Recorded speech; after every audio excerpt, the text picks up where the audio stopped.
Hello viewers, তো আমরা মূলত আজকের ভিডিওতে ডেটাবেস ম্যানেজমেন্ট সিস্টেমে যে গতদিন ফরেন কি নিয়ে আলোচনা করেছিলাম সেটা কিভাবে ইনসার্ট করা হয় সেটার কোয়েরিটা দেখব। তো এখানে অ্যাড কনস্ট্যান্টে গিয়ে প্রথমে আমরা ওয়াল্টার টেবিল স্টুডেন্ট, তো স্টুডেন্ট টেবিলটা প্রথমে ওয়াল্টার করতে হবে যে আমাদের স্টুডেন্ট টেবিলেই মূলত সেকশন টেবিলের কোনো প্রাইমারি কি এসে রেফারেন্স হিসেবে ইউজ হবে, যেটা এখানে ফরেন কি হিসাবে ব্যবহৃত হবে। তো এরপরে আমরা এখানে দিতে পারি যে add foreign key section ID, অর্থাৎ এই যে সেকশন আইডি এটা আমাদের অন্য কোনো একটা টেবিলের প্রাইমারি কি হিসাবে ছিল, সেটা এখানে ফরেন কি হিসাবে ইউজ হবে। সো এটা আমাদের এখানে অ্যাড করে দিতে হবে। দেন রেফারেন্সেস হচ্ছে কই থেকে এটা আসতেছে, এটা আসতেছে হচ্ছে সেই সেকশন টেবিল থেকে, তো সেকশন ব্র্যাকেট সেকশন আইডি। তো এইভাবে করা যায়।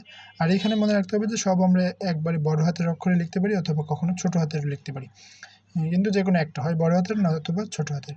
সো এটাকে আরেকভাবে লেখা আছে, সেটা হলো যে ওয়াল্টার টেবিল স্টুডেন্টস, দেন অ্যাড কনস্ট্যান্ট ফরেন কি এফকে সংক্ষেপে, দেন একটা আন্ডারস্কোর স্টুডেন্টস। তো স্টুডেন্ট এই টেবিলটাতে আমরা ফরেন কি হিসাবে একটা অ্যাড কনস্ট্যান্ট ইউজ করে অ্যাড করব। সেখানে ফরেন কিটা হচ্ছে মূলত section ID, and then reference কোথা থেকে আসতেছে এটা, সেটা হচ্ছে সেকশন টেবিল থেকে সেকশন আইডিটা। সো এইভাবেও করা যায়। সেখানে আসলে ফরেন কি হিসাবে যে আপনার স্টুডেন্ট টেবিলটা ইউজ হচ্ছে সেটা মূলত এখানে ফিক্সড করে বলা দেওয়া হয়েছে। দেন আমরা কখনো কখনো ড্রপড কনস্ট্যান্ট করতে পারি, অর্থাৎ আমরা এই যে ফরেন কিটা যে ইউজ করেছি সেটা এখান থেকে ড্রপও করে দিতে পারি। তার জন্য ইউজ করা হবে অল্টার টেবিল স্টুডেন্টস, অর্থাৎ এই স্টুডেন্ট টেবিলটাতে অল্টার করব, then drop foreign key. So foreign key যখন আমরা ড্রপ করে দিব তখন এখান থেকে স্টুডেন্ট আইডিটা দিলে সেইটা ফরেন কিটা ড্রপ হয়ে যাবে মানে স্টুডেন্ট টেবিল থেকে। সো এখানে একটা জিনিস একটু মাথায় রাখতে হবে, সেটা হচ্ছে যে আমরা যদি সেকশন টেবিল থেকে যে প্রাইমারি কি সেখান থেকে যদি কোনো ডেটা বাদ দিয়ে দিতে চাই বা ডেটা রিমুভ করে ফেলতে চাই, তাহলে আমাদেরকে অবশ্যই আগে ফরেন কি এর ডেটা চেঞ্জ করে আসতে হবে বা আপডেট করে আসতে হবে, নয়তো আমরা প্রাইমারি কি এর ডেটা রিমুভ করতে বা আপডেট করতে পারবো না।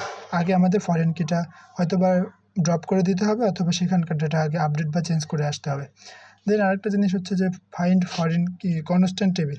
সো এটার মাধ্যমে আমরা সেই কনস্ট্যান্ট টেবিলটাকে ফাইন্ড করতে পারবো বা খুঁজে বের করতে পারবো।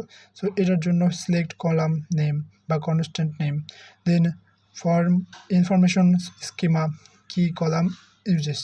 আর এখানে আমাদের যদি এটা অ্যাপ্লাই করা হয় তাহলে আইডিটা যে প্রাইমারি কি হিসাবে ইউজ হচ্ছে এখানে সেটা দেখাবে, আর সেকশন আইডিটা ফরেন কি হিসাবে সেটা টেবিলের মাধ্যমে দেখাবে। আর যদি আমরা এটা ইউজ না করি তাহলে বাই ডিফল্ট এখানে একটা নেম নিয়ে নেবে, সেই নেমটা এখানে দেখাবে। এরপরে আমরা ইয়ার ডায়াগ্রাম নিয়ে একটু কথা বলব। সো ইয়ার ডায়াগ্রামটা হচ্ছে যে আমরা যে এতক্ষণ ধরে বিভিন্ন স্টুডেন্ট এবং সেকশন এগুলোর মধ্যে প্রাইমারি কি ফরেন কি হিসাবে বিভিন্ন ডেটা কলাম হিসেবে ইউজ করলাম,